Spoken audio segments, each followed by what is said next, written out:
It being 6:03, I call the select board meeting to order. Are there any changes or additions to the agenda?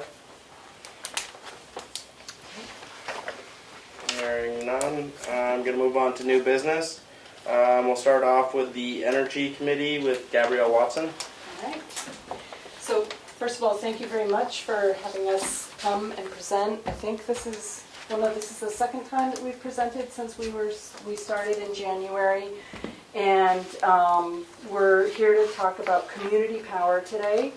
And I wanted to introduce the members of the committee and also other helpers that we've had in doing this. We have some handouts. We can send these along electronically afterwards. So I'm the chair of the committee, and Ellen Farnham is our secretary, and Ted Morgan is our vice chair. And helping out, looking into community power, has been David Kuhnhardt. And maybe, since most people, I think few people know who David is, maybe I'll let you introduce yourself briefly. Thank you. And why we've been so lucky to have you helping us with this. You're very kind. I am a newcomer. This year represents the 60th anniversary of our being in Chikarowa, and so we're going to have a big reunion. But David Kuhnhardt, relevant to this enterprise, I was previously in the solar business. I'm retired. Was in it for 9 years. Did a lot of solar for schools, municipalities, water districts, and other nonprofit agencies that saved them money, helped them go green, and sometimes made us a little bit of money, but not very much. And I, as an elected member of a local town council in Corte Madera, California, where I lived for 24 years, I was a board member of a community choice aggregation entity, a joint powers authority that was made up of a bunch of towns around Marin County and then extending into other counties nearby. And so I had direct experience with the kind of community power that is being evaluated here as a member of that board. So we've been incredibly lucky to have David with us. Before I get going, just two really brief announcements. We'd come to ask the board if we could apply for a grant to CDFA to do an energy audit for this building. And we just found out this week that we got the grant. Oh, great. So combined with the grant that we've gotten from the Tamworth Foundation, we now have the funds to commission the energy audit. So that should get going in a couple weeks or so. And the other thing is, this is sort of on the fun side, but anybody who wants to join us tomorrow morning at about 10:30, the committee is going to go to the Club Motorsport track to get a tour because we're planning to do an electric car / classic car expo at some point, either this fall or in the spring, so people can come and see innovations in the electric vehicles and innovations in classic cars at the same time. So that's the idea. We're pretty excited about that. So, so community power or community choice aggregation is a concept that's been around for a while nationally, but here in New Hampshire it just got started. It was passed by the legislature in 2019, and the Public Utilities Commission finally completed its regulatory process, so I think it was October of last year. So it just launched in October last year. Since then, a quarter of New Hampshire communities have already signed up to be procuring their energy through community power arrangements. And the committee was asked by Keats to look into it because brokers who are working to supply energy to communities through community power had approached Tamworth, and Keats said, this sounds like an energy committee thing, can you guys look into it? So we did, and we found out that there are three main providers of community power programs to communities. So we reached out to all three of them. We had a conversation, sort of an interview with all three of them. We went over their materials, learned a lot along the way. David helped us, get smart about it. And so that's what we're presenting now is what we've learned, and we have some recommendations as well. So the idea of community power is that, and I'm just you can follow along if you want, but you don't have to. And mainly we want to hear your questions. So the idea is that community power providers purchase energy on behalf of the members of the community. So the select board contracts with a provider, the provider goes to the energy market, buys energy at the lowest rate that they can, and then sells that to the community. The difference between community power providers and our utilities is that our utilities by law can only go to the market twice a year. So whatever price the market is providing when they go to the market, that's what they get, and that's what gets passed on to us as consumers. So typically, the price that the utilities have is going to be higher than what the community power people can get for us. The other thing that is an advantage of the community power providers is that because they're providing all of the customers in a community, it's like a bulk purchase, so they can get discounts that the utilities aren't either.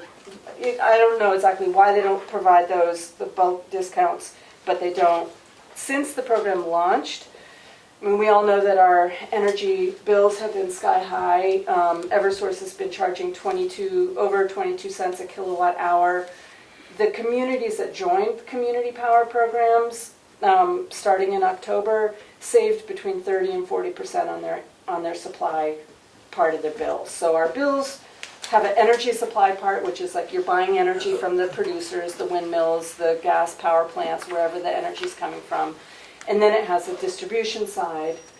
Distribution side isn't changed from this. That's maintaining the lines and the poles. You know, when the tree falls, that's Eversource. They still maintain all the distribution.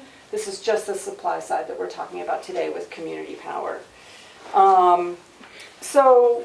So we got pretty excited about 30 to 40% energy savings. We thought that was a pretty good thing to be looking into. And so what we learned along the way is a little bit about how the program's structured and the process to set it up. So the town contracts with a community power provider.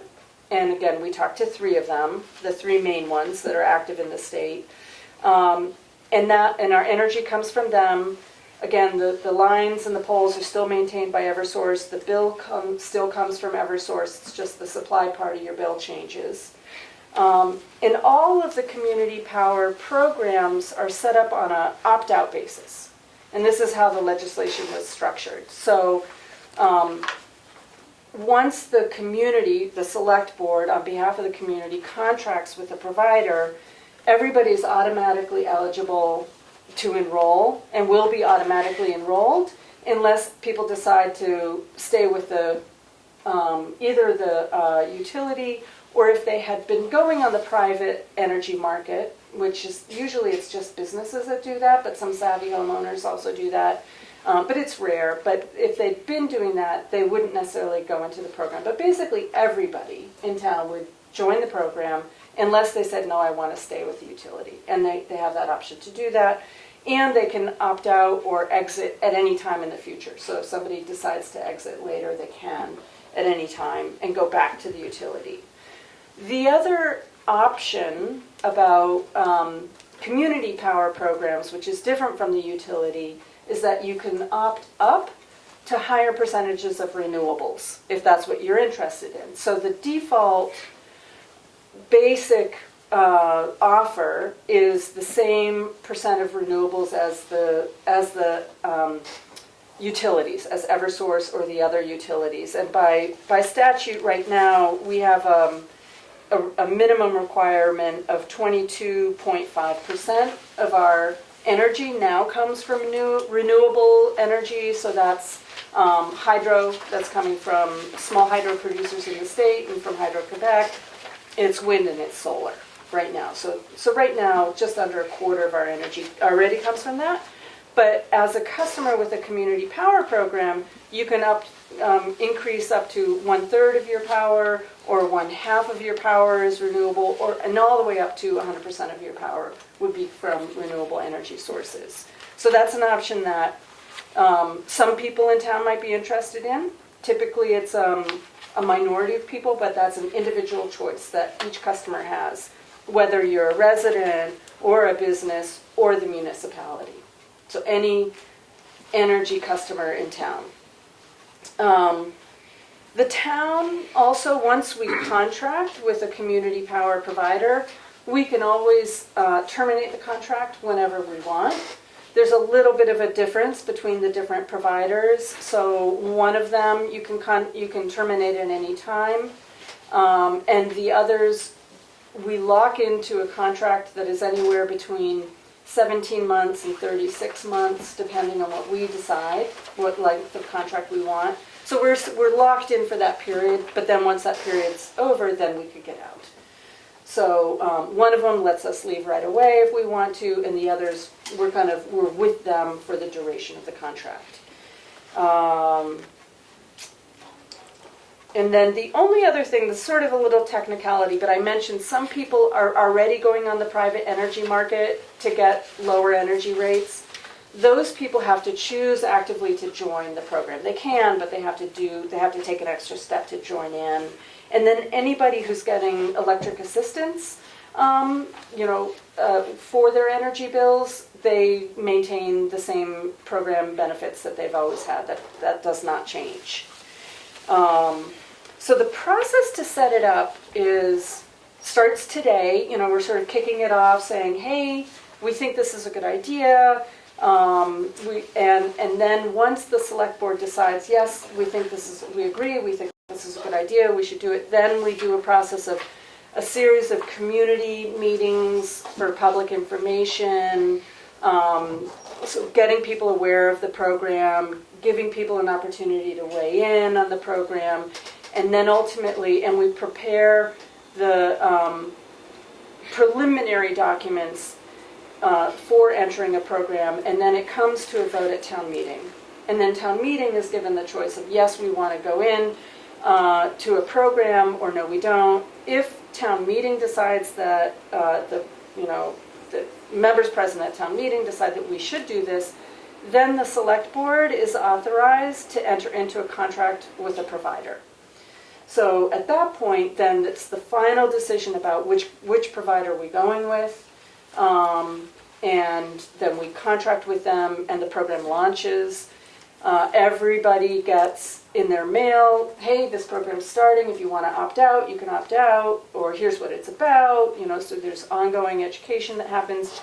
And then I think it's within a month or so, we start getting the new low rates that are coming from the program. So that's kind of the process. That again is a little different between the three different providers, like how intensive or how involved we are as residents versus being sort of turnkey. But those are kind of the details. And it takes about 6 months to go through that process. So if we started now, we'd be in very good shape to be coming to town meeting in the spring with a proposal. Assuming that, we get to that point and we still think it's a great idea. So let me just stop there because there's a lot to this program. It's a new way of procuring our energy. It gives us a lot more options and choices than what we've had in the past. So why don't you guys let us know if you have any questions about the structure of the program, or before we get into our... Yeah, I've got questions. Yeah. So this is a new model to New Hampshire. Correct. I guess one thing that occurs to me is I know that a couple of years ago the market opened up to allow individual, at least businesses, because I was working with a business that did this, to choose another purveyor who purchased our energy through sustainable means. Right. And we used two of those companies, and both of them went bankrupt in under a year. Each one after the other. One went down, and then we tried it again. The other one went down. We said, Eversource it is, So it seems like an enormous amount of work for a municipality to put into something that's untested in this region. So I'd be really interested to know, or to have the committee do some research, in communities outside of New Hampshire where it's been successful and what's made it successful, and what kind of longevity we can expect, and what kind of pitfalls we could expect that we could work to avoid. Because I would hate to have like this whole process go forward, to have the town get excited for it, vote it in, launch, and then, because it's an untested market. Yeah. So that's one thing I would love to see. And learn a little bit more. Yeah, about it. and especially looking at New England communities. So we're kind of comparing like to like, Yep. if possible. Yeah, I mean, I can say that when we were living in Massachusetts, our town had, and because Massachusetts has this, and there's a lot of communities in Massachusetts that have had it for about, I think, a decade now. So our town had it. We opted up to 100% because that's what we wanted. Yeah. But we could have stayed at the basic. So we ended up paying a little bit more than the utility by choice, but the basic one we would have saved a fair amount of money. So one of the 3 providers that we looked at actually cut their teeth in Massachusetts. They have a lot of customers in Massachusetts, and so now they're expanding up into New Hampshire now that New Hampshire has a law to allow it. But David has the most experience of any of us, having been part of the very first one in the country that started. I don't know, do you have any? It was called originally the Marin Energy Authority, and it's now MCE Clean Energy, or simply My Clean Energy, and it has over 1 million customers. It's now investment grade rated, so it can borrow money at very low rates. But the key thing that Gabrielle mentioned, but I want to re-mention, is that this puts you in charge. It is not a way to, let's say, go down an avenue with one supplier or one great little happy idea over here.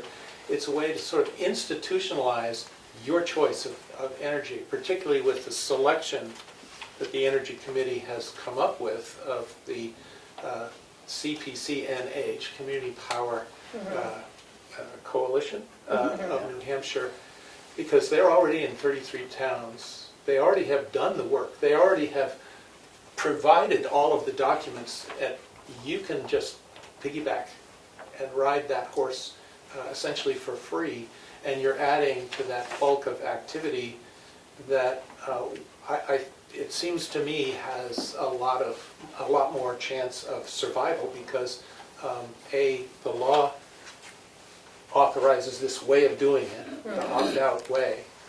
And if the community says, this is what we want, then you're in charge.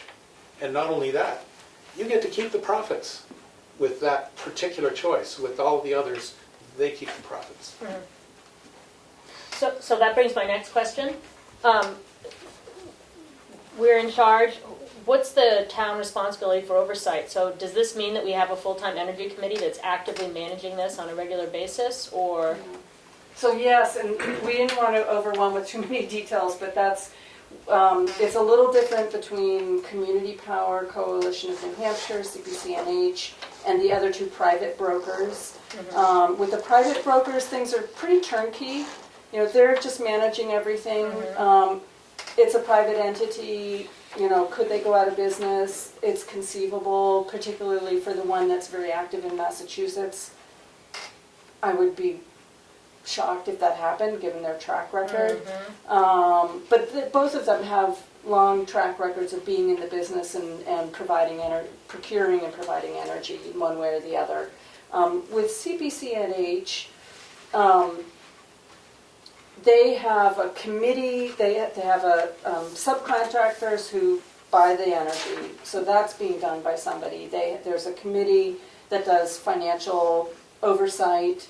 They have independent auditors. They have people who do customer service. So if people have questions about, like, where's my energy really coming from? Is this from the windmill over, wherever it is? Or, they have people who answer the phones.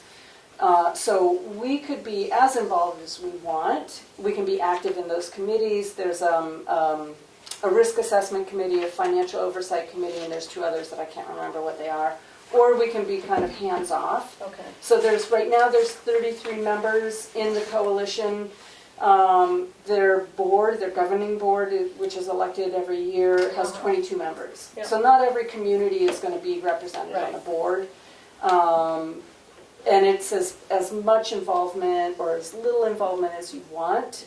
My personal feeling, and part of, I think, why the committee felt that the Community Power Coalition was the better option, was because we are going to be a little bit more involved with them. It's a bit more hands-on, so we're learning what this is about. It's a new thing for us, and we'll understand why are they making the decisions that they're making about the rate structure, about the reserve funds, things like that. So there are reserve funds that will be built up that we'll be able to tap into as a community to help finance the next solar installation that we want to do in a town building, for instance. Or if we ever wanted to put in EV chargers, it could help finance that. So with the other two, we could do that as well, and they'll help facilitate building up a reserve fund, but that's built in with the Community Power Coalition. Yeah. So I think that, just to make sure that I'm clear, and where I'm coming from with this is, like, we have this enthusiastic, committed, energetic group right now, and we just know the nature of small towns, you know? Select boards come and go, energy committees come and go. Sometimes you can't get people to sit on the select board, sometimes you can't get people to sit on the energy committee. And I just want to make sure that the structure is in place to weather those ebbs and flows without disruption of Tamworth's benefit. Yeah. So my answer to that is Yes. yes, and the only other thing that I'll say is that as a small community, in a membership base where, you know, you've got Londonderry or Right. you know, Manchester, those are some of the other community members. We're going to be really small. There's 3 communities just to the north of us that are joining now, and they've decided they're going to kind of band together, and between the 3 of them, they're going to kind of have a single voice with the coalition. Oh, yeah. So they'll have one like, they're hoping to get elected to the governing board, representing all 3 of those communities. Oh, great. Yeah. Communities. So Yeah. we could do something like that. I guess the thing I like about the best is the typical homeowner or business owner. You get a bill from Eversource, you'll just still continue to pay it. Right. You don't have to do anything. And we just got our electric bill, and last month we paid $97 and change for the electrical service to the barn, and nobody even lives there. Yeah. So anything I think we can do to lower the bills, I think I'm all in favor of, Yeah. clearly. So I've been doing outsourcing my power supply for years now, and it's real easy, phone call, opt in, whatever, opt out. Does this get the town better rates than I could get as myself individual? We'd have to look into that, because What when are you I, getting? I don't remember, I locked in a couple years ago, so yeah, it's up for renewal, I think, sometime soon. yeah. So right now, CPCNH just announced their new rates that are going to go into effect in August. Eversource has made a rate proposal. It hasn't been approved yet by the PUC, but so their rates are going to come down. The Eversource rates are, but we're looking at you could opt up to 50% renewables and still be paying less than you would pay for Eversource. I guess my point is, I see it as we could educate the public that this is a choice that you have. Yeah. Somehow I got the memo and other people didn't. Right. And what are the terms that you had to lock in for? It's like 24 months? Or Well, I could opt out at any time. without a penalty? Without a penalty. I think it was locked in for 18 months. The longer you lock in, the worse your rate is, because they're betting that Right. power's not going to go up, and so you gotta find that. Well, that's what I would do. I'd find a sweet spot and lock Yeah. in for a year or 2 years if I Yeah. could. But I'm just curious, so we could tell the town, these are your options, you should go do this, and every individual person needs to do it. That's labor intensive, Yeah. as opposed to the town doing it for everybody, and getting, I'm assuming, the same rates that an individual could get, if not better. Right, and also much more stable rates over time. Because one of the things with the Community Power Coalition, they're building up reserve funds, and one of the purposes of the reserve funds is if prices on the market went really high, like they did last year, they buffer the consumer from those spikes by drawing down on their reserve fund. So their goal is to build up a reserve fund that would allow them to weather like 6 months of a spike in prices. So that even Yeah. So that's part of the benefit of the Community Power Okay. Coalition. And you mentioned leveraging them to put in a PV array Yeah, or let's charging. go there. Is that where that money would come from? It'd be borrowed against that reserve fund? So we'll have, part of the reserve fund goes to like rate stabilization, and then part of it is like earmarked for us. Like every bill that I pay, some little portion of that is going into a reserve fund that's in a Tamworth bucket. And so over time, that's going to build up. And then when we're ready to do a project, we tap that reserve because it's set aside for us alone. And this entity, CPCNH, is the only one that puts Tamworth in charge of owning the reserve and owning the profit. The others are profit-making entities. Sure. So they're going to keep whatever they can. So, there's been talk at different times about solar arrays in town to support the needs of our municipal buildings. And I think those of us who were at the LRPC meeting on Monday, hearing the good, lively presentations by the two guys talking about how much more feasible that continues to be. So if we, let's say we wanted to go down that path, how does that intersect with this? So typically, when we would want to combine grants with financing for anything, so what is it, CDFA, the one that we just got the grant for the energy audit here, they require 25% community copay. Right. So we were fortunate to be able to go to the Tamworth Foundation and they're like, here's that 25%, but we could use the reserve fund to help be a copay for a grant that we got. So with USDA grants, we got a 35% of the project cost from the USDA for the transfer station. We have to come up with the rest of the. I guess I'm speaking more generally about, not about how to fund it and if this helps fund it, but more, is there any barrier to committing to our energy coming from CPCNH versus starting to make some of our own? Not at all. In Okay. fact, they're set up to help communities do that. Great. They want communities to do that because right now, they're just launched, right, in October. So basically, as a business entity, they want over time to be buying actual renewable energy from suppliers all over the state. And so they want the communities that they're working with, what they're hoping is they're going to be putting in solar So we'll put back projects. into the grid helps. Yes. Yeah, okay. And also under the Inflation Reduction Act that passed nationally last August, every community, every for-profit or not-for-profit entity can apply for the 30% tax credit. If you're a not-for-profit, it's not a tax credit, it's a check. When you Back finish, in. you place it in service and boom, you get the 30% of what you've just spent back. And we put in a solar field in our backyard 2017, 2018, and our supplier was Eversource, just as our municipal supplier is. And it wasn't that easy. So Right. I would assume that most organizations are easier to work with than Eversource or other utilities. I finally had to call the governor's office of Consumer Affairs to get the deal from Eversource that we were told we were going to get. So I would assume that an organization that is organized in a way to help cities and towns with their electricity really would be much easier to deal with if we wanted to do something like solar fields or anything out of the ordinary. The thing that Eversource is good at is just giving you power and sending you a bill. And maintaining poles and lines. Yes. They do that, Reliability. Yeah.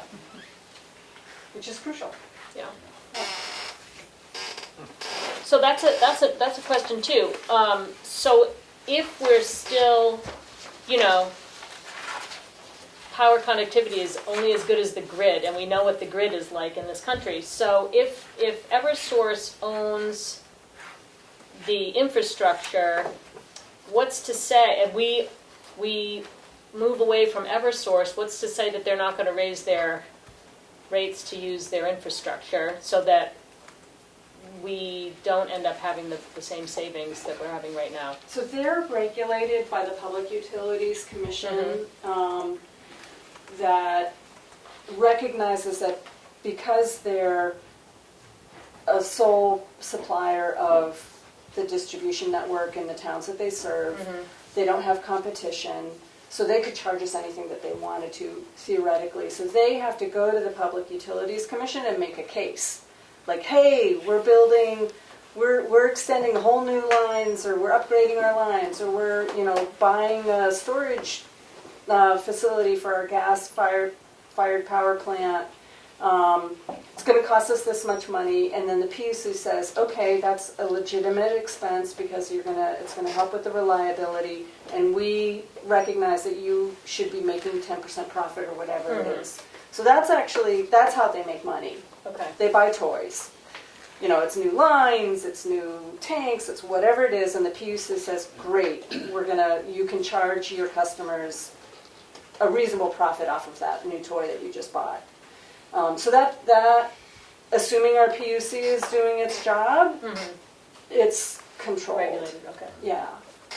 And I think the basic reason why Eversource didn't push back even harder on these options is, correct me if I'm wrong, but I think the majority of the Eversource profit is from the distribution, not supply.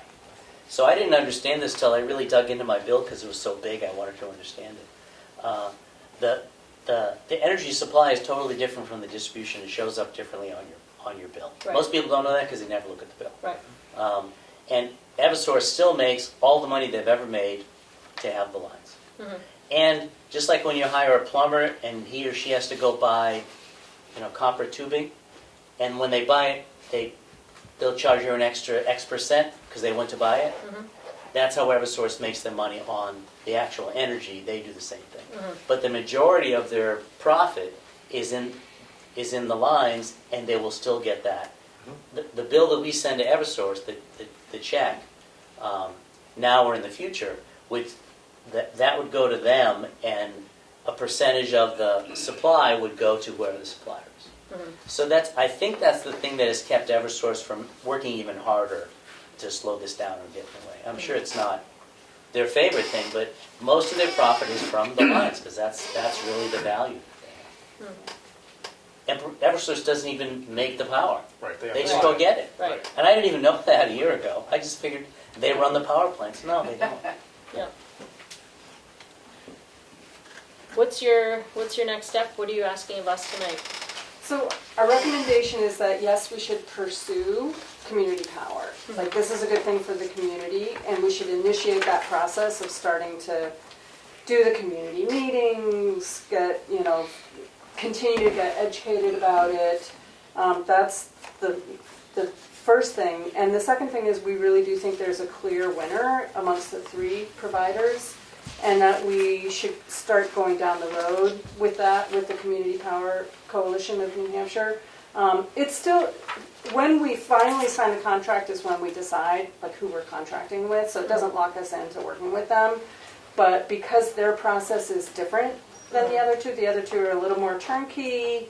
They'll even run the town meetings for you, the community, information meetings if you want.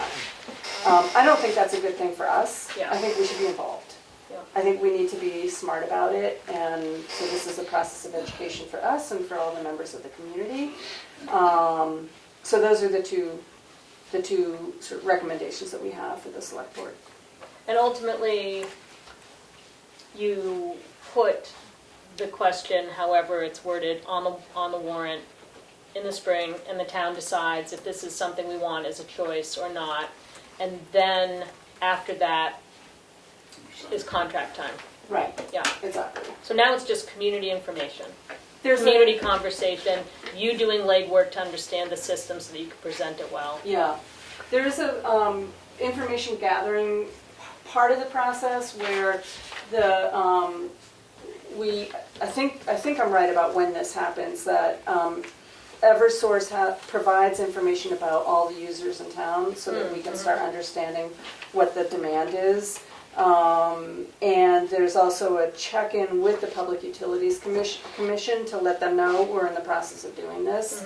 And then they give you their blessing to continue forward and bring it to town meeting. So those are, but it's mainly public education. It's mostly what it is. And Yeah. you can, if you choose, say to counsel for you, hey, tell us whether or not what the Energy Committee is saying is right. Tell us whether or not this complies with the current law. Tell those fundamental questions. You know, is this real with 33 communities? So there's somebody looking over their shoulders, if you wish. It's up to you whether you want to do that. But it doesn't seem like you need a motion for anything. You're just sharing information and we're saying, we think that that's, or are you asking us to? Yeah, we'd like to initiate the process, which is a formal, like, yes, we want to start, you know, we want to pursue a community power program, and then you would, either the select board or its designees would then start the process with one or more of the providers.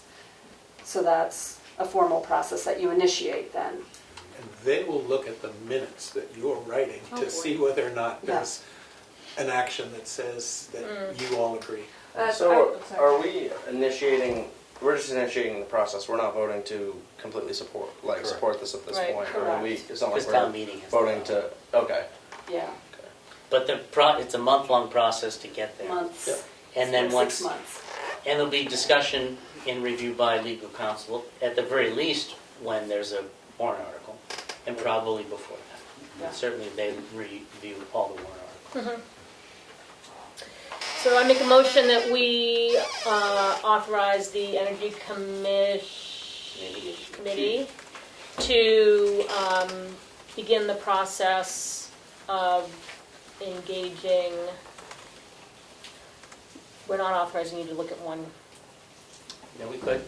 It's to authorize the pursuit of a community power program in Tamworth, and particularly to pursue community power program with CPC&H. Second. Who made the So motion? Richard made the motion. Richard made the motion. Okay. Discussion. So if this was voted in at town meeting, does everyone have to opt into this as a town? No. No. Nope. They'd have to The opt local out. residents could choose to opt out if they Okay. want. Otherwise, don't I see think a any- lot of people would never even know it happened. They'll just wonder why their bill went down. Yeah. I think that's what's going to happen. Yep. Because most people Cool. just don't go to town meeting, don't notice. It's a significant savings. But nobody has to be part of it. Cool. Yeah. Roll call vote. Did you say yes? Schaefer, yes? Prejudice, yes. Roberts, yes. 4 yes. 0 no. Well, that was exciting. Right, very exciting. Thank you Yeah. very Thank you very much. much. Thanks, Thank guys. you for coming in tonight and sharing. Yeah. Who's coming to Club Motorsport with us tomorrow? What time? 10:30. Go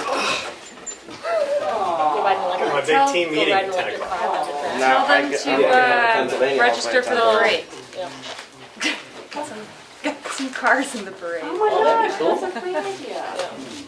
Just drop a hint when you're there. They need drivers. Okay, maybe I'll be around. They need sober drivers. Thank you. Thank you very much. Thank you for coming in tonight.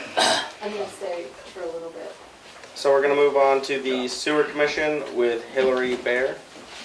Okay, great. I'm gonna take a front row seat. Perfect. Hi, I'm Hillary Bear, and I'm the chairperson of the Tamworth Sewer Commission. Paul Priestman is also a commissioner, though he's here on other business tonight. Yeah. I'll be your wing Yeah, and boy if, if. great. Go Yeah, ahead. feel free to butt in and add things. So I wanted to come to update you on the Sewer Commission business.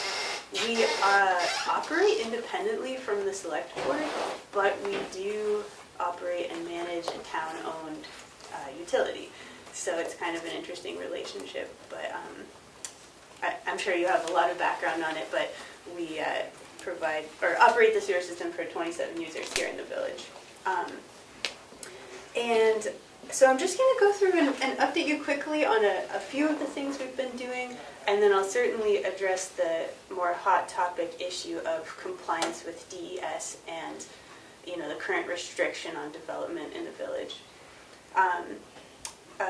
We've been doing a lot of maintenance on the infrastructure of our system, specifically the pump station behind the library and the one across the river that pumps all the effluent up to the leach field.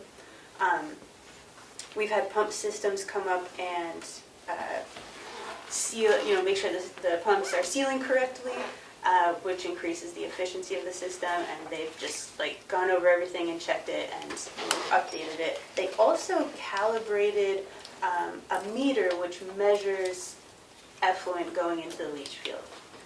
So that will come up later.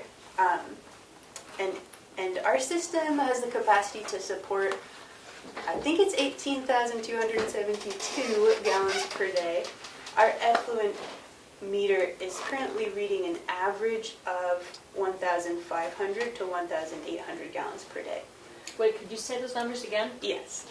Capacity, 18,000. Yeah, that's what I thought you said. Yeah.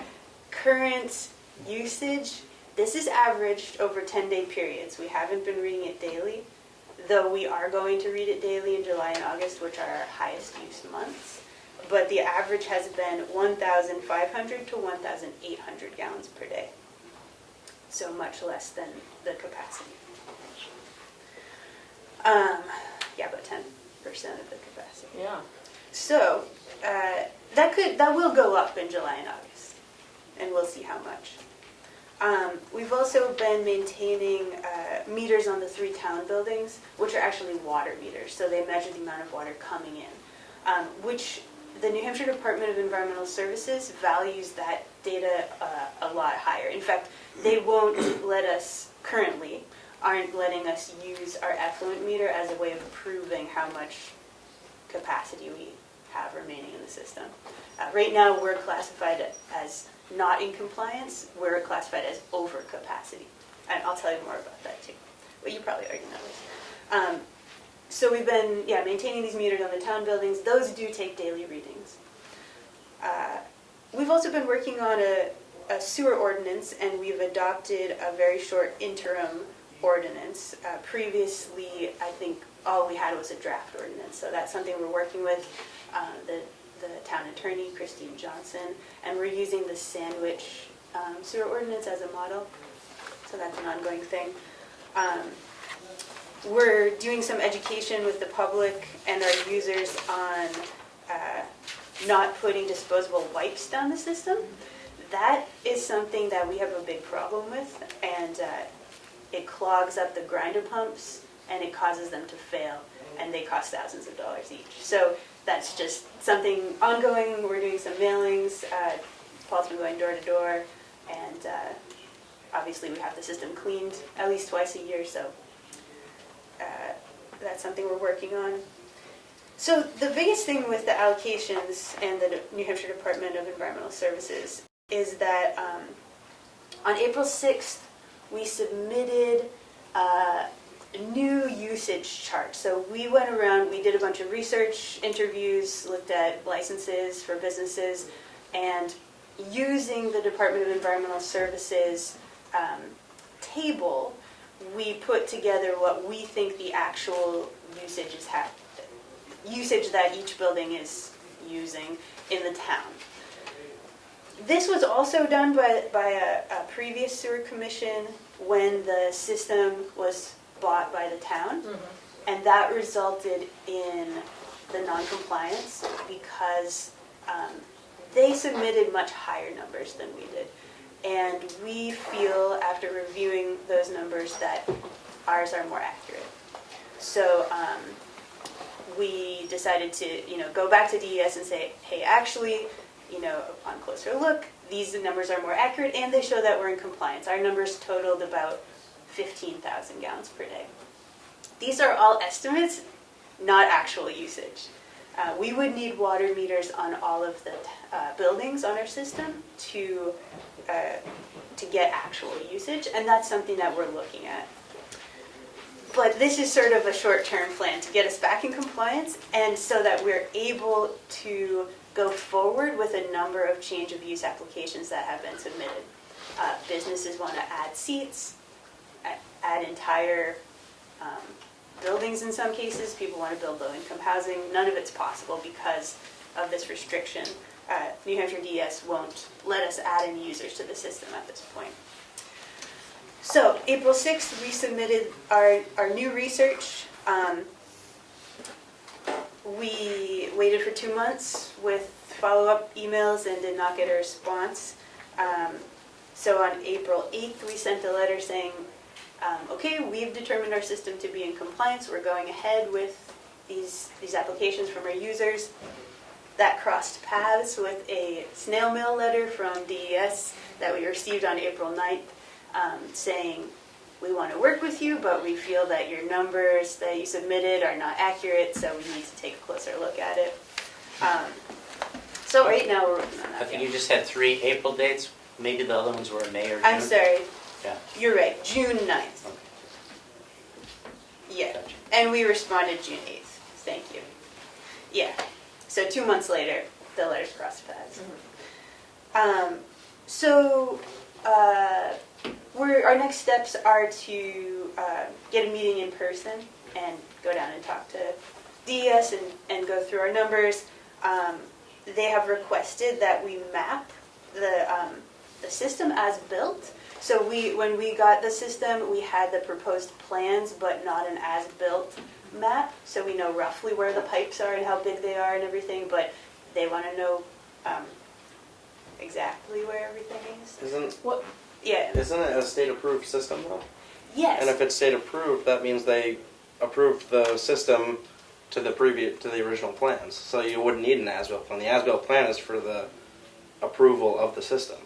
Like you install the system, and if it's not installed to the plan, then you get an as-built plan, and then the state approves it. But if the system's built to the original plan, then you don't need an as-built plan. Right, like you would think that. So if it's they state-approved, isn't that on the after it state? was- Yeah, I mean, one complication is that there was a lawsuit after the system was built. The Tamworth Village Association, who owned it at the time, sued the construction company that built it because there were some issues with it, and as a result, no as-built plan was ever provided. Okay. But it's a state. But what did the state approve?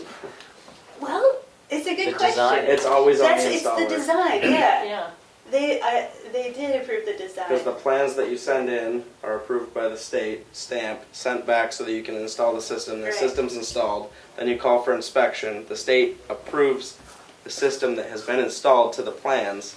So who is it on? Is it on the designer for designing a system or is it on the installer? But the installer's done it, the state said it's okay, they approved it to backfill.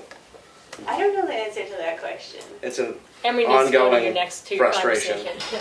What's that? Sorry, it's an ongoing. Said Emery should go to your meeting with Oh, you should. You'd love it. It's really interesting. I don't think me and DES would get along very well. Oh, to our DES meeting. I thought you meant the sewer. Oh, no, I meant the DES meeting. Oh, yeah. No, probably not. They're real rule regulations people, and yeah. Is it feasible to do an as-built now? Yes. So that's what they're requesting for us to hire an engineer to do that. Oh. However, it's just like stalling the process more and more. So we just need to make contact with them. They've been difficult to talk to over email, confusing to talk to, but we do have a new contact that seems to be a better communicator. So yeah, that's what's happening.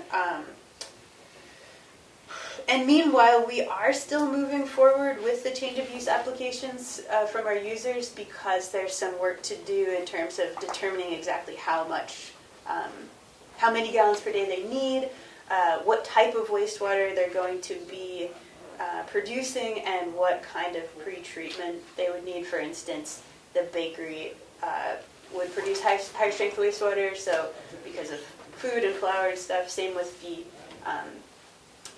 at the Tamworth Distillery. So there are a lot of things we can do to move that forward at the same time. we're also working with Christine Johnson, the town attorney, to communicate with DES. So up to this point, we hadn't been, and now she's involved with helping us understand our authority and their authority and how that intersects or doesn't. That was a really confusing issue for us, partly because of a strange situation where we are classified as an individual septic disposal system, which is the same classification that your home septic system has, and it requires, according to DES, a change of use application for anything. So like, if one person in the village added a bedroom, we would have to submit a change of use application to DES. So it's regulated very tightly as opposed to A municipal a municipal system. Yeah. And that sort of happened because TVA started it and then the town bought it. But the town accepted the system or bought the system under an RSA, which gives the sewer commission a little bit more authority. So that's been a point of confusion that Christine is helping us with. Yeah, and then as far as water meters, that's sort of our longer term, maybe within the next year, we're hoping, is putting water meters on every building in here, in our system, and that way we'll have some really good data for DES to show that we're far below the capacity of the system. Do you think that everybody's going to be in agreement with that? That's I know yeah. that was a problem in the past, or that was thought to be a problem in the past. But. Yeah, well, we're gonna pay for it using our money and grants, so it won't be a cost to our users. Paul, you might be able to talk more about that in terms of like privacy for the users. I think we'll be able to read their meters from the outside of the property or remotely. Yeah, the systems that are available now use, you can either use cell service or wire service, radio transmitters. So once it's installed, you really don't need to go there again. There is a little disc and the homeowner can go down and check their usage, but all of the information is sent. And the way the town is set up and the way our users are arranged, it's almost ideal for us to sort of receive all that information. And just like your electric utility or any other utilities, we can assure privacy for people in their usage. If they want to take long showers, we don't need to share that information. I was just, but will we it will be affect billing them? them for it. Will it affect them? Are you going to bill upon usage, or?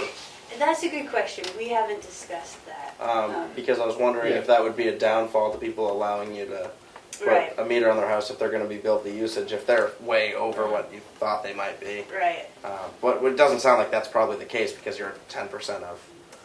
Most people are going to be way under. Yeah. It will not necessarily reduce their bill because we still have to fund the system. Yep. You have to come up with the same amount of money. But Exactly. Yeah, that's something we haven't looked into or discussed yet.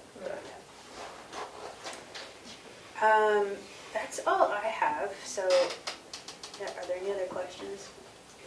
Do you have grant sources for the water meters, or how do you think that will be funded?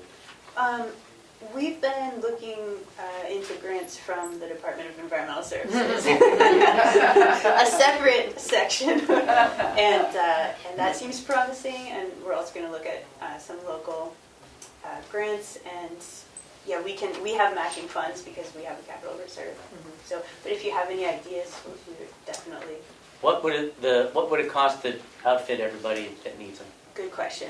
We're thinking about $25,000, about $1,000 per user, and there's already meters on the 3 town buildings. I don't know if we would just make all the meters the same for ease of data collection or not, but yeah.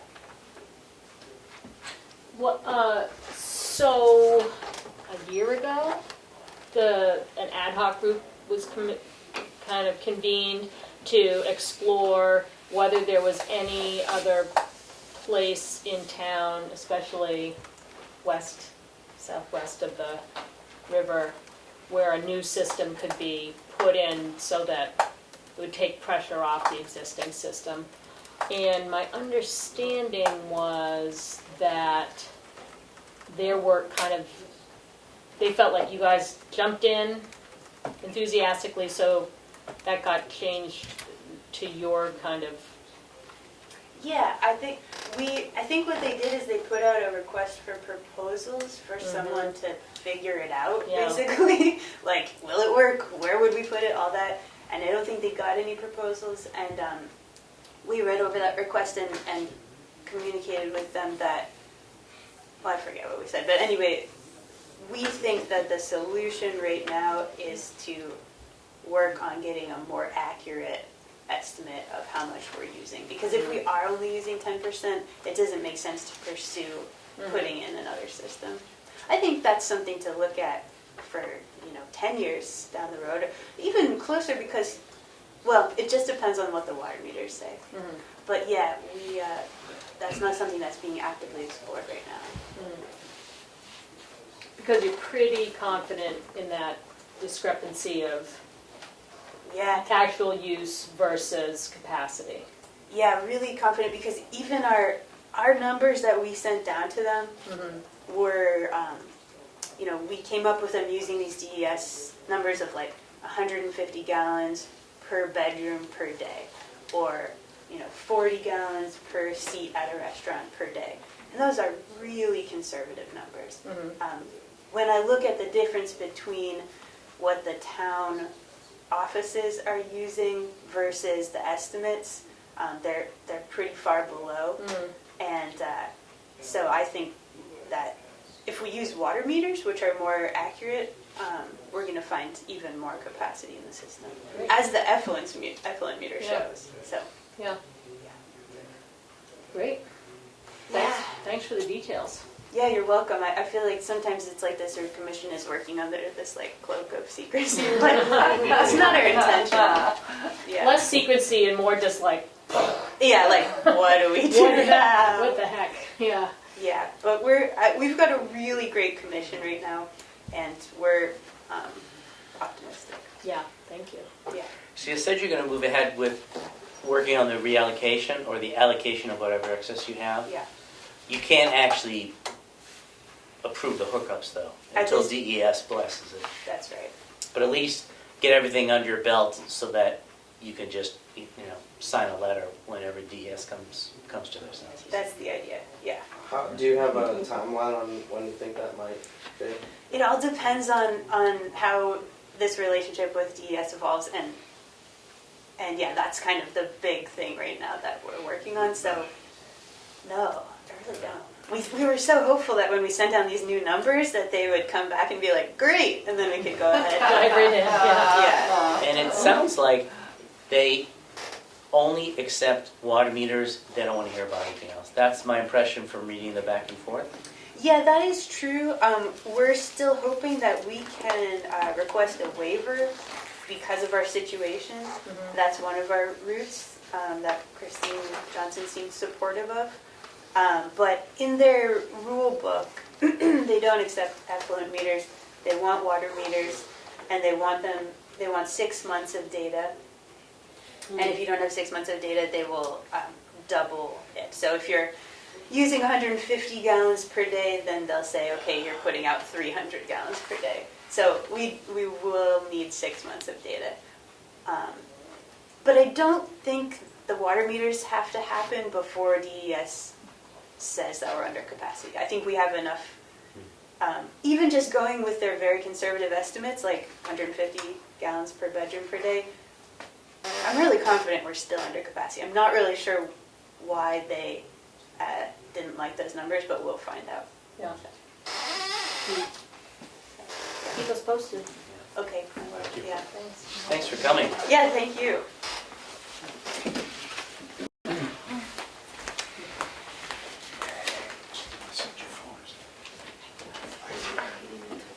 Moving on to the Recreation Committee with Paul Priestman.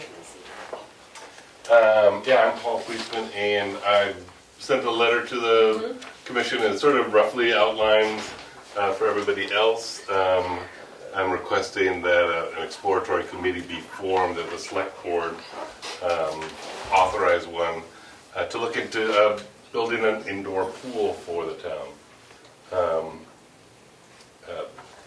I really don't like indoor pools.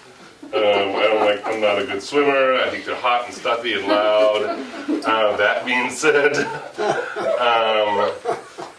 every community that I've lived in over my 50 or 60 years has had a pool, and I think they are really neat places where people come together, people from all walks of life. It's an inexpensive way for people to get out and be in community. There are health benefits. It's great for kids to get out with their families and be active. It's just super fun, and I think there's a lot of opportunities for older folks to get in the pool, be less isolated from the community, be less isolated from everybody else. Lots of swimming, pool walking, just hanging out. Get in the water for a little bit, get out, meet your neighbors. So I thought it would be worthwhile. It may be a totally cockamamie idea, and the committee may come back in a couple months and say, yeah, that isn't going to really work for us. But I think it's worthwhile to look into, where would one go? How much would it cost? How big is a little community pool, and how would that work? It's building costs. How would it be funded? What are the operating expenses? Just to figure all that stuff out, and then fill you in and see how the town wants to proceed, if at all. There's been at least 2 efforts between Mount Washington Valley and the Lakes region in the last 10 years or so to build a pool. Yep. There was one in Conway that went on for many years, and it's a lot of money, and they could never get enough supporters. I found them both inspirational.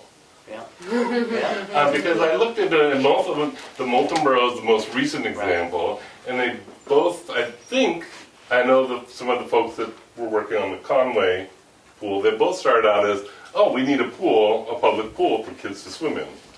Yeah. And then they sort of grew into, we're going to have a weight room, and now we're going to have a yoga studio, and we need some offices. And there's going to be a walking track, and a lounge, and a kids area. And so I think they sort of ballooned into, the Molten Borough project ended up being like $14 or $15 million. And the Conway project, at last count, I researched and found an article from, right before the pandemic. And it was like a $9 or $10 million project. So I'm not surprised that they sort of,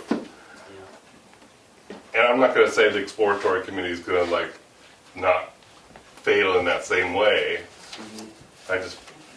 My personal opinion is that a nice little community pool could be something that would work. So that's, I thought, I know that as well. I have some friends who have been pursuing for a while now a rock climbing gym in the Conway area, and another group of people looking for an indoor tennis court to build. And they've been stymied at every turn because of just the building costs, and the insurance costs are just staggering. So it doesn't surprise me that, transfer station, if it wasn't for the federal money that we've gotten and more that we might get, that would not be a reality either. I don't think that the 3,000 individual souls in Tamworth could fund it on their own. I think that's really a big part of what the committee would have to sort of figure out. And besides the construction funding and how big it would be and whatever else, just the general operating, because we can often find grants to make something happen, but how do we keep it going? Exactly. And that's kind of where I think projects fall down sometimes, because people get excited because you get a big grant, and then you find out, but it's the insurance for the town is going to whatever.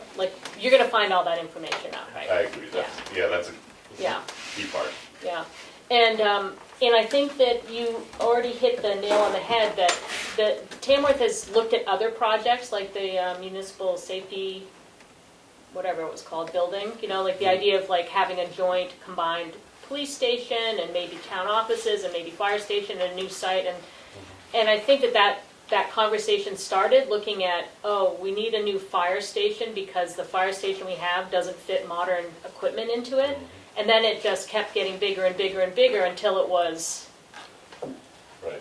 not feasible. So no offices or track or racquetball courts or like a Yeah, pool's no. a pool. Yeah. And a pool's a pretty nice thing, What so. about like a community pond or something? You wanna dig us one? Yeah, And we- Yeah.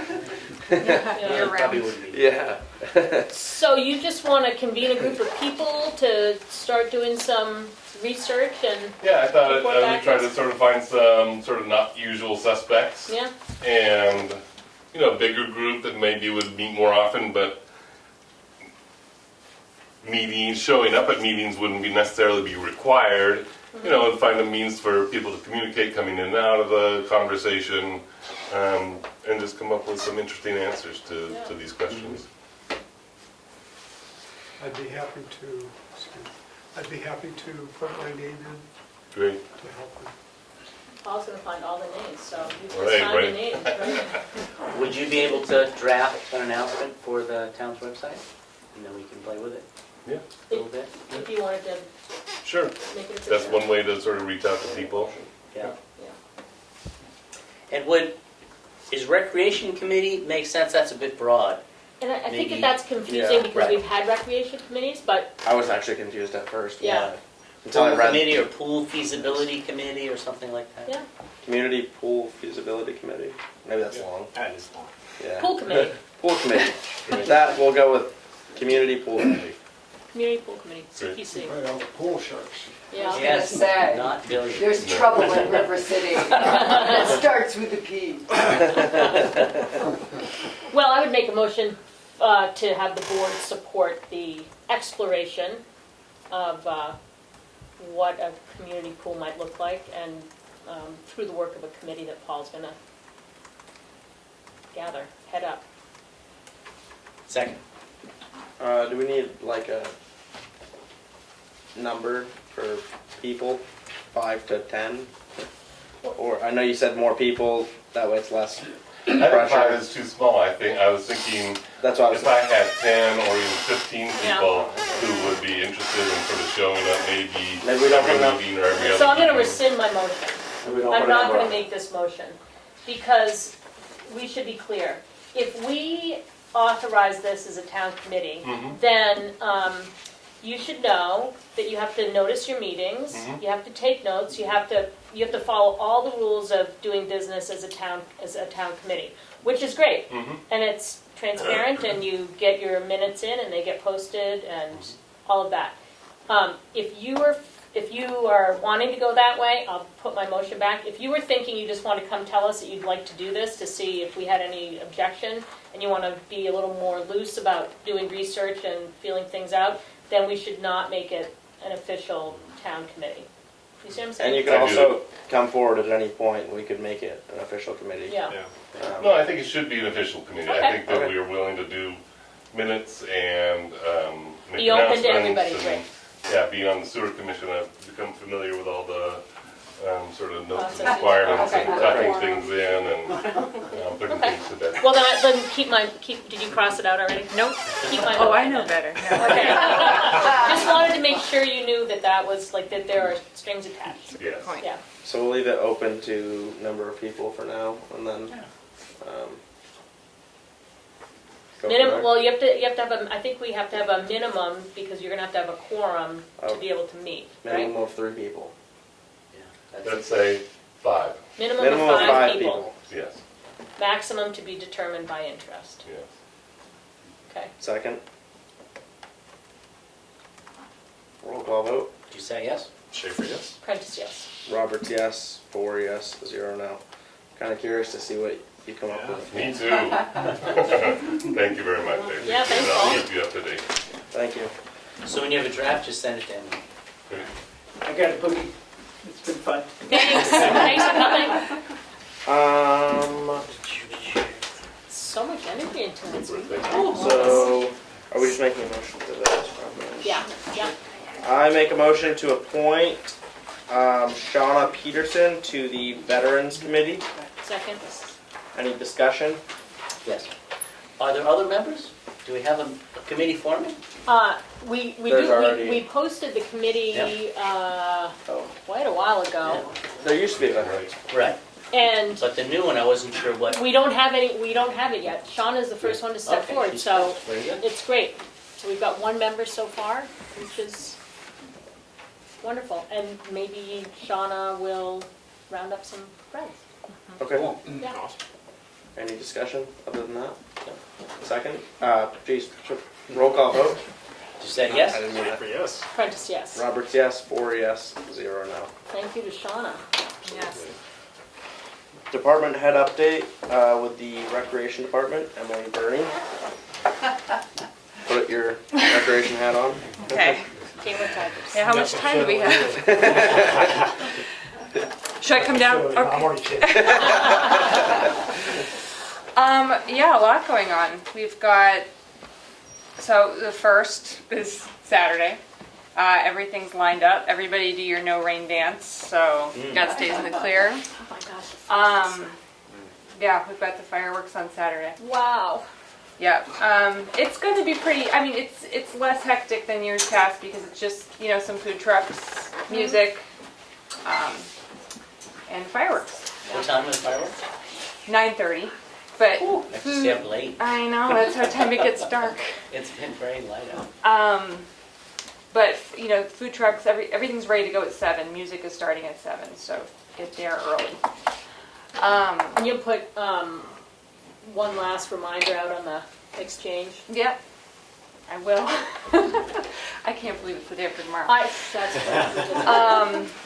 And then the 4th is the parade and family fun day down here. So we've got a good number of parade participants. Again, praying just for no rain. We've got food trucks lined up and fun family activities, lawn games, things like that. The distillery has organized the Starlight Honeys to play in the Barrel House. Yeah, so it'll be a good day. I think the only way we'd cancel is if it were like torrential downpours with thunder and lightning. Like we've had. I know. So So there is a rain date for the fireworks, but is there a rain date for the 4th? No, there's not. I think if that's the case, it's just What's the rain date for the fireworks? The 8th? the 8th, so the following Saturday. Not that I could make them if it's on the 8th. So. You can't make it on the 1st? No, I will not be here this weekend. All right, so that's Independence Day activities. Other than that, we've got Friday field trips lined up for kids. I've got, 45 kids who are attending all 6 weeks of the Friday field trips that we've planned. Great.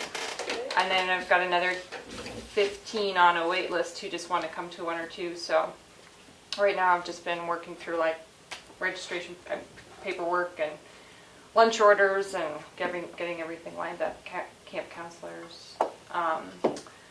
And then the swim program, which was like a hallelujah. I don't know how it all came together at the last minute, but I've got 2 instructors that got their water safety instruction certification and their lifeguard certification. Just yesterday they completed their lifeguarding. Yeah, Awesome. it's great. So, and I was inundated with signups. That was a little overwhelming because I didn't realize, because I've only been in Tamworth for 5 years. I'm a newbie. What a huge program it used to be. So, I posted it online and got 75 kids asking to sign up within 24 hours. And you have space for 36 or something. Yeah. Oh. So I had to let everybody know that we had to keep Tamworth residents a priority, which ended up being 36 kids, which was Oh, wow. perfect. But then over the last few days, I had some more Tamworth residents trickling in. And then I was blessed to have Mr. Richard over here, Dick Lennon, pop into the office yesterday and give me a little update on him and his wife Eileen have been a long history of certified swim instructors, lifeguard instructors, ran a whole swim program in Massachusetts, and they were very interested in helping out. So Great. Awesome, yeah, thank you. We live here. they live in Tamworth. Thank you. That's great. So we might be able to accommodate a few more kids, and it's just still, I'm ironing out the details with White Lake on what parking looked like and everything else, so. But it's all coming together. It's just, That's That's fantastic. That's awesome. Bravo, Yeah. bravo. Yeah. well, I'm just thankful for, I mean, my swim instructors who just went through 50 hours of coursework to get their certifications. And for you folks, we're just so excited to learn more Yes. about how we can make Very this. happy to help out the community. Yeah, yeah. Very happy. So it's all coming together. How much Sounds will it like. cost Good news. each kid in the swim program? What's the cost? What's the cost for the kids? Yeah, $15, but you know, it was, again, per or for the whole thing? per child for the whole thing. But it was kind of, you know, my whole idea was to make this affordable for the kids, and Yeah. as long as I'm working within my budget. But I was shocked to see what other towns are charging for swim programs. I didn't really notice that until afterwards. Mm-hmm. So, you know, sometimes it's $100 for Oh, yeah. the 4 Yeah. weeks. So I, you know, again, want to keep this affordable and manageable for Tamworth kids. Mm-hmm. Great. So I did reach out to the Tamworth Foundation. I know historically they've used to support the Tamworth Swim Program, so we'll see what happens. But yeah, keep it going. What else can I update you on? Oh, pickleball's been well attended. And I have met with Bo, the athletic director over at the K.A. Brett School, and we've got some ideas for the end of summer, some day sports camps, and I'm going to start thinking about the fall and lining up, you know, fall sports. So anybody who wants to volunteer and be a coach, reach out.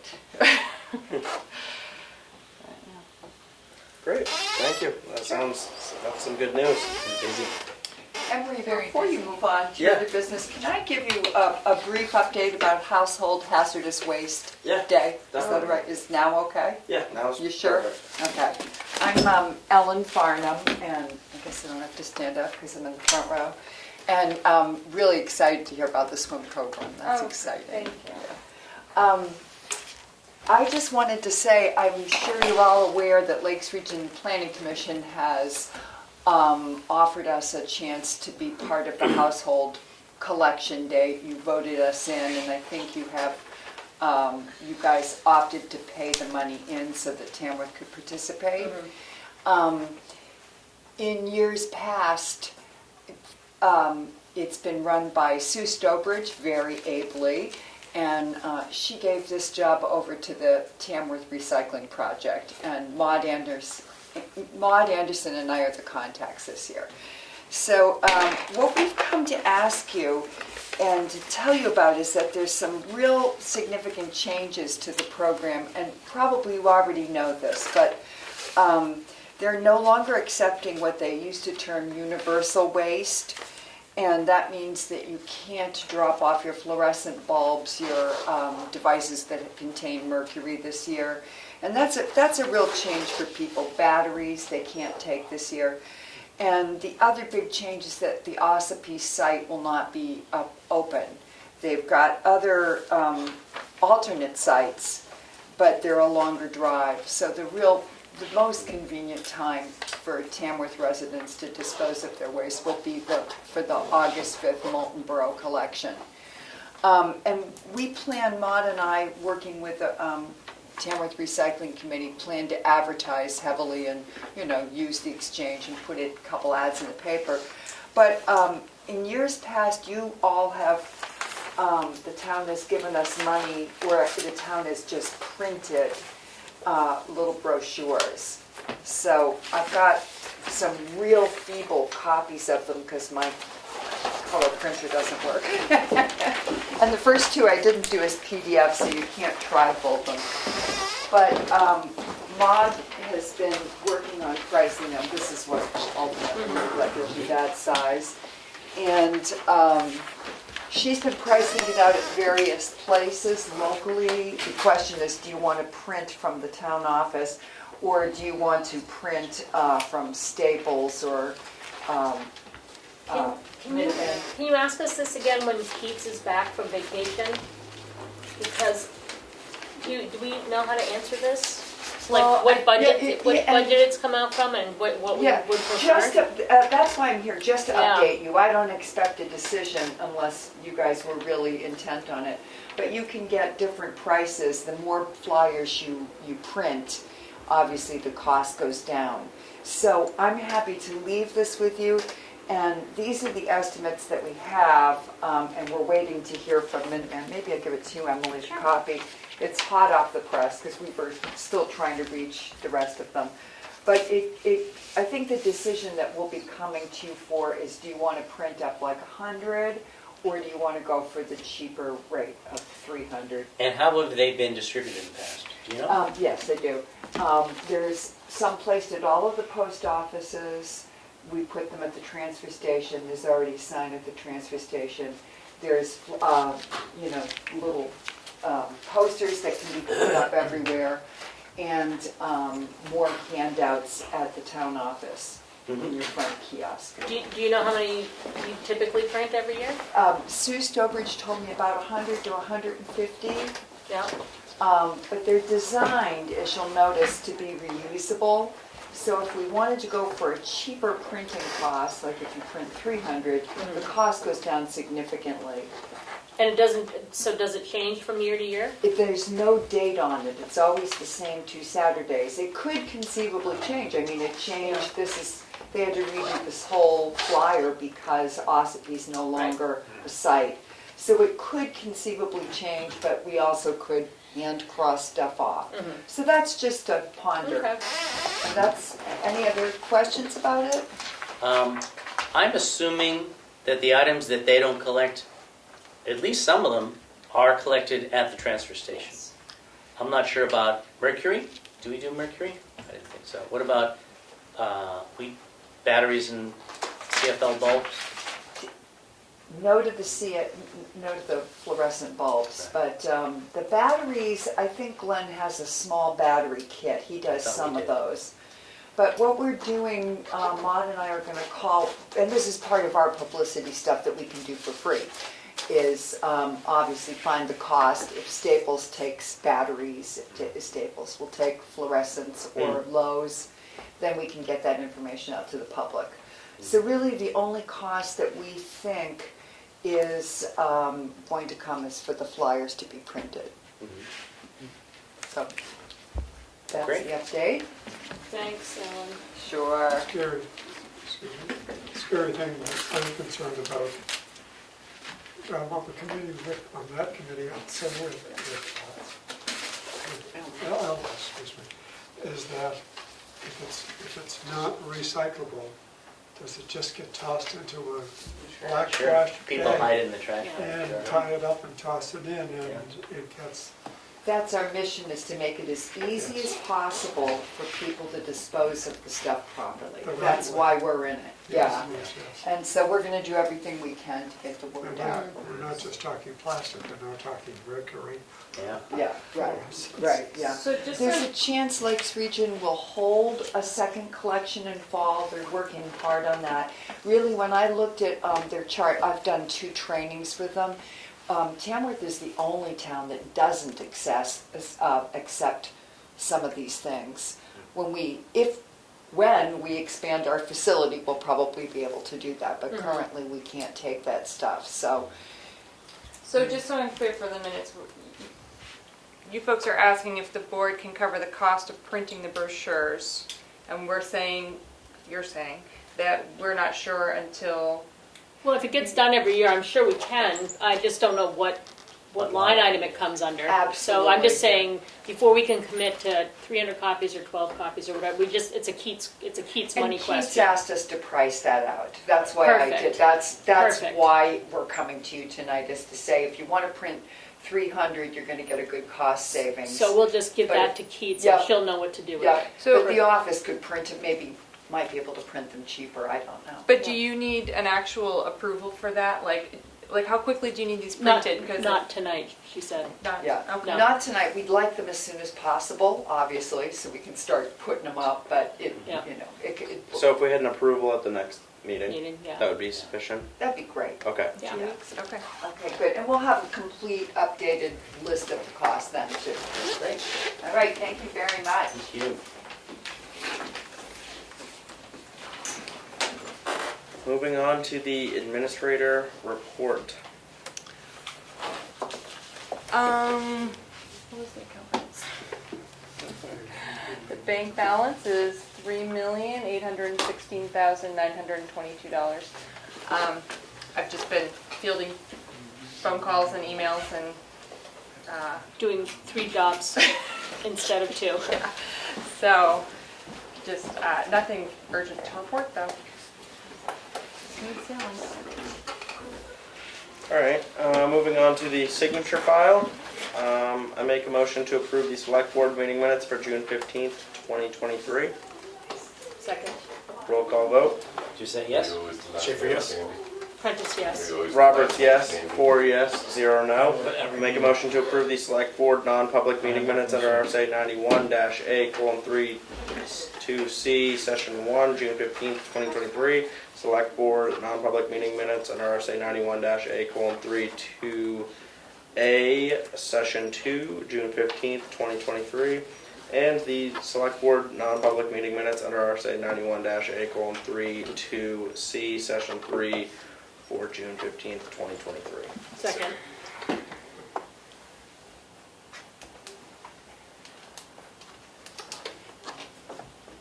Roll call vote. Did you say yes? Schaefer, yes. Prentice, yes. Roberts, yes. 4 yes, 0 no. I make a motion to approve the abatement for the amount of $257 for map 215, lot 49. Sublot C2, maybe? Hold on. Yeah, it's a camper. Sublot, Oh. would it be, that's not sublot then. Was camper 2. So we can see. Hold I mean, on. you can say it. Let me just double check.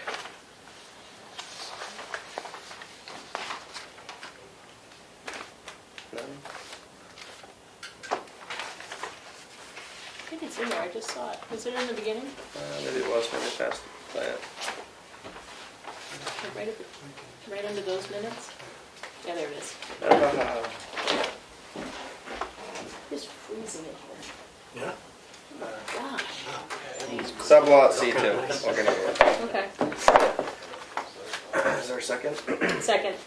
Roll call vote. Did you say yes? Schaefer, yes. Prentice, yes. Roberts, yes. 4 yes, 0 no. I make a motion to approve the New Hampshire State Liquor Commission License. license for Belen Events LLC. Second.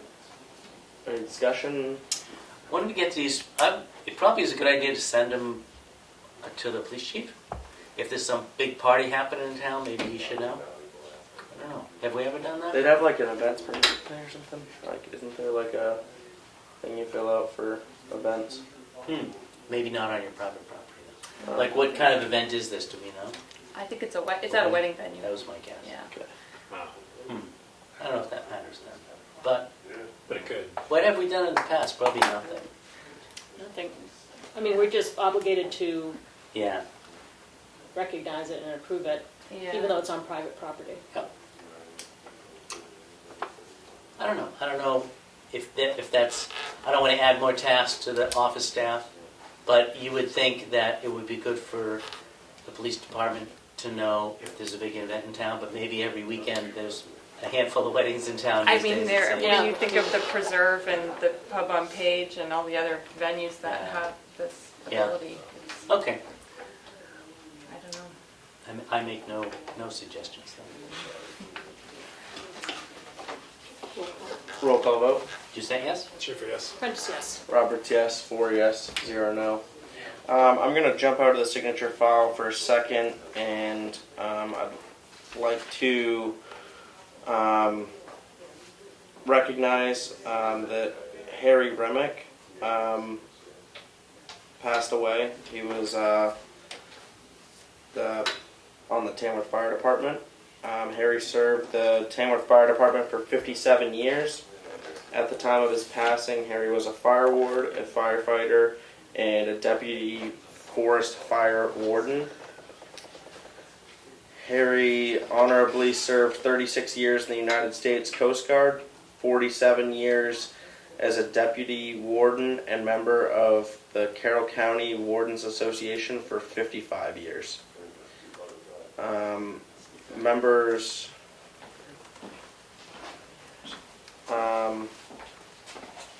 he was a member of the Firemen's Club for 57 years, serving as the officer for many of those years. Harry was in charge of maintaining the plaques in the department where all the members, the plaques on the wall in the department where all the members who have volunteered 10 or more years are listed, and he will be added to that wall. The funeral details are being finalized at this time. So, thank you for his dedication to the fire department. With that being said, I'm going to move back into the signature file. So we appointed Shauna Peterson. I make a motion to approve the payroll manifest in the amount of $36,934.99. Second. Any discussion? Hearing none, roll call vote. Doucette, yes? Schaefer, yes? Prentice, yes. Roberts, yes. 4 yes, 0 no. I make a motion to approve the accounts payable manifest in the amount of $182,109.88. For me, I will fill you in. I didn't see the stick, is the sticky in there? please. It's We need a second first. Second. Oh, Charlene put a sticky on there. That's right. Those are the, Yeah, it's the big- I didn't see the sticky this time. Is the payroll manifest? Yeah. one's payroll, one's- No, this isn't.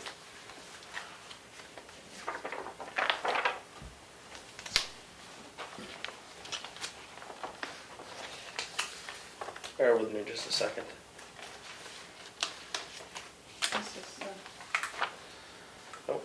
That's payroll. No, this is accounts payable. Yep.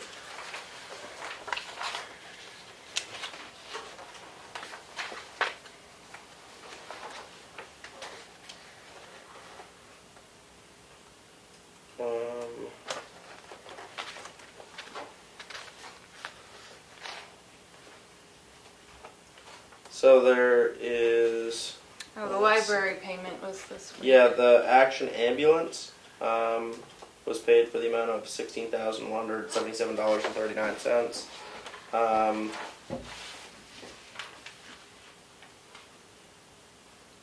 RB Wood and Associates. That's our assessor. The assessor for $2,514.41, and Cook Memorial Library for $50,114.27. Those were. What else we get here?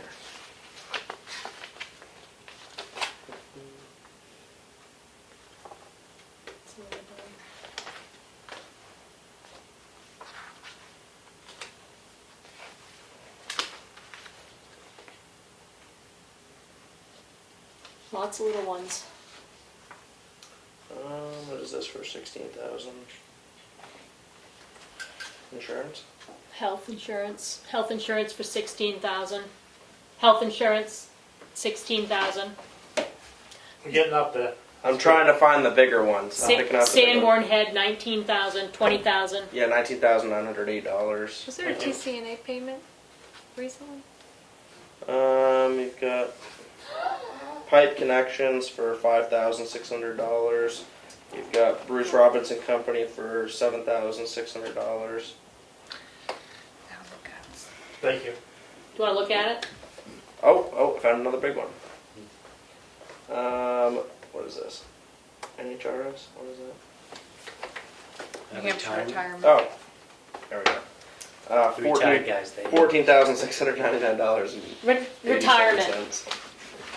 That was $14,000. I think that's looking like the. You did good. I'm doing my best. Now you got me curious. So,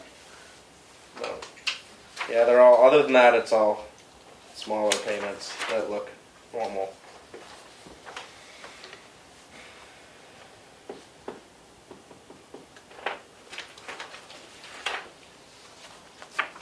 Okay, Mr. Curious. Okay, I'm moving on. We got all night. We got all night. I've been here. Okay, I've got all night. I'd say you did. Moving on to. So did we vote on that? We did not. No. Roll call vote. You said yes? Schaefer, yes. Prentice, yes. Roberts, yes. 4 yes, 0 no. Thank you for the questions. I'm happy that somebody comes and asks some questions, so I appreciate that. And I'm being honest when I say that. Especially when the numbers are off then. I'm not being sarcastic when I say that. I do appreciate it. So the cash used to date is $5,815,487.81. Select board update. Richard. Yesterday, I guess it was yesterday, we had a cemetery trustees meeting. Nothing of note there for the select board. We have a Sanborn head. We've had them sort of every other week or thereabouts, having a Sanborn head called tomorrow afternoon at 2 p.m. And the only thing to mention about the transfer station project is that we'll be doing geotech borings middle of July, 3 or 4 days, starting July 17th. And then they'll use that data to help finalize the design of the building, and they'll be back in to talk to us at some point over the summer about the current design. And that's it. Yeah, and for me, the only thing is that in our last TSIC meeting, we started talking at length about what a temporary transfer station is going to look like. That's right. It's probably a decision we need to make, and I think, I'm trying to remember, the question is, if we shut down the transfer station for many months and have a temporary one down lower, what should it process? And what should we just have people hold on to? And I think the recommendation from TSIC was municipal solid waste, C&D, aluminum and glass. And was there anything else? I think those were the biggies. So everything else, people just have to hang on to till they're done. Electronics, tires, Cardboard? cardboard, either they hang on to it or it goes in the MSW. Yeah. So that's, I think it's appropriate for us to make that decision, not TSIC. So that was the recommendation from TSIC, so if anybody objects or would like us to process more at an interim transfer station, then say so. The more you process in the interim station, the bigger it gets, and the more it costs to run. And if we get too high on the square footage, if it was. Right, we're trying to keep it below 25,000 square feet. Right, we have to pay a lot more. To get permits. To get permits. Oh, okay. And things like tires and electronics, people tend to hang on to them anyway. I don't know why, but my barn always has some of that in it. So much. So much of it. Yep. And if it's small enough, people find a way to stuff it into a trash bag and it goes in the Yep. MSW. Yep. So that's the current thinking is an interim transfer station would be process the things that people really need to get rid of. Okay. And the things that are of value, like aluminum. Yep. And there's still a possibility of looking into partnering with other towns.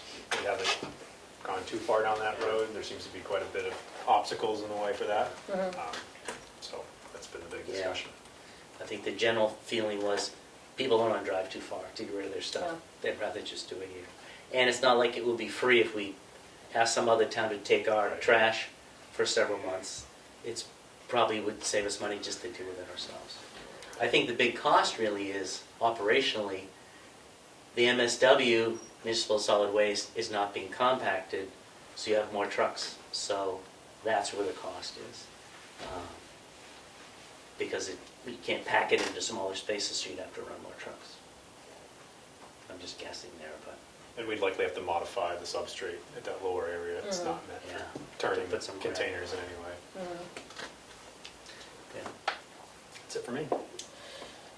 So Monday night was the LRPC annual meeting, and we mentioned a couple weeks ago that 2 entities or people from town were being honored, and now we can say out loud who it was. So the Tamworth Economic Development Council, Commission, Committee, I can't keep all of the, I don't know why they're all different, Yeah. not the same, was awarded an honor for the work that they did to really educate people about the options for high-speed internet, and also their work to bring, like through the communication district, bring the possibility of high-speed internet to everybody in town. And then Katie Thompson got, the second award was for an individual who's had a big impact on the community and economy of the town, and Katie Thompson was honored for that, for a million things that she's done, from kind of revitalizing the history center to keeping the other store going and making it possible for the other bakery to be here, and lots of other things. So that was great. Richard was there, and Carl and I were there representing the board. There were some planning board members too, and some Tamworth community members. So it was a nice show of support for the people who got honored that night. It was brought up at the planning board meeting last night. We had a planning board meeting last night. It was pretty standard business, but it was brought up, and I know we had talked about this before, and we kind of let it go, that it would be really great to have somebody from Tamworth representing the town on the Mount Washington Valley Economic Development Council Committee. And the benefits, as it turns out, are actually financial. I'm sure that there are lots of other great connections to be made, but the Economic Development Council does a lot with funding, project funding, small business loans, and by having a representative from town in that loop, we can bring those possibilities back to townspeople, and we can also sort of bring people forward. So if somebody's trying to start a small business and they can benefit from a small business loan, we can vouch for that person, which ends up helping Tamworth be a better place. Turns out they don't have meetings in the summer, and the meetings are something like the third Monday of every month at 8:30 in the morning, and they're by Zoom. So you don't even have to brave the traffic to go to Conway. You can be part of the process in the comfort of your own home. So I think that we need to post that if one of us, I can't take on another meeting, even a Zoom meeting. If somebody else on the board wants to step into that role, that'd be great. And if not, I think that we definitely need to post it and see if we can find somebody from town who'd be willing to serve in that capacity. It seems like the benefit is real. Mm-hmm. Certainly. Have we posted it on the website in the past? I don't know if we have. We talked about We doing talked that. about it, but I don't know that it got posted, did it? It got posted. The Mount Washington Valley Economic Development Council? Yeah, and why do I think? Oh, no, maybe I was thinking about do we have a Tamworth? Yeah. The Tamworth Economic Development Council and the ZBA got posted, those got posted. Okay. So, I I think we should post it. We've already talked about it being a position representing us Mm-hmm. when we were doing our, I don't even know if it made it to the list, did it? It was there. Yeah. We pulled it no, off yeah, And then we put it pulled back it on. off and then, Seeking Tamworth rep for Mount Washington Valley Economic Council. okay, so maybe we could put that there again. Maybe bump it up to the top. How's Yeah. that? Okay. Make a parade float for it. Yeah, even better. And the personnel, we had the work session for the personnel committee that was supposed to start at 5 o'clock tonight, but Carl is out for a medical procedure, and Richard couldn't be here until 6, so we postponed that work session to, July. 2 weeks. yeah, what's the date? Our Our next meeting's meeting, the 27th. the But I guess 27th. the thought I had is, do we start at 5 on the 27th, or do we have a meeting on the 20th? Just a work session. Those would be the two options. Because we're doing meetings Yeah. every other week. I think that I would prefer to meet at 5. I think it's gonna be pretty quick. Mhm. We left off, we've gotten up to the point of discussing the full-time benefits, and we are at this new section, this new proposed section around permanent part-time employees having benefits. Once we get through that, the rest of there are a few tweaks here and there, but they're tweaks, they're updates, they're upgrades. There's not a lot that's, I think, going to take a lot of Do we need time. an hour then? Should we say 5:30? I would say I'd say we had our bets and go If- 5. if people do their due diligence Yeah. and read through it and really come ready to talk about it, I think we're fine. If we're having to read through it line by line as in the meeting, then we need to be here at 5. Yeah. But as we found out last time, we can start we're starting the meeting at 5. So if we finish at 5:30, we just move into the business Okay, meeting. we don't have to sit around and wait for No. it. Okay, then 5 is fine. Okay. So So the that's 27th. 27th at 5 p.m. That's what I have for you.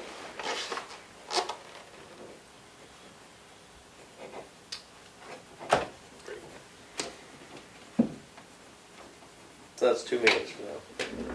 It's one meeting from now because 2 we don't weeks. have, it's 2 weeks from now. No, we have one on the 14th, a meeting. 27th would be. It's 2 meetings away, because I'll be away on the Oh, 14th. So that's why. I was gonna say, I was like, Got we're it. skipping It's it. welcome to have it familiar, but I will not be here at the next meeting, The 13th. whatever that number is. Okay. so we're not going to have a work session at our next meeting. We're going to have it 2 meetings from now. I think so. The 27th, I'm putting it in the calendar. The next meeting's on the 13th. Got it. Thanks for saying. Yeah?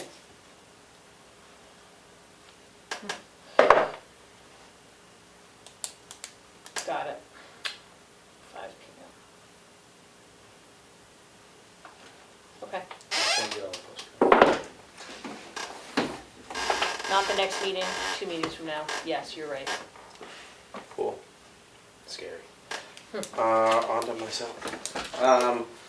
So the only thing I missed my CIP meeting on Tuesday due to work, but they did have a productive meeting, and we've got everything together to start putting together the plan for Spreadsheet, yeah. the spreadsheet for this year, well, and the future years. So, you might have missed this because you weren't there, but it came, or maybe they didn't discuss it, but it came up at the planning board meeting. Somebody asked me how much money we need to renovate, because, we're looking at a 5-year plan, how much we need to renovate the current TCNA space that the town's gonna be moving into, and I said, not even a clue, we haven't even talked about that yet. And we don't, there's really not a push, but CIP wise, someday it should be a glimmer in our eye. Yeah. Maybe I'll bring it up at our next month's meeting. Yeah. All right. Other than that, moving on to public input.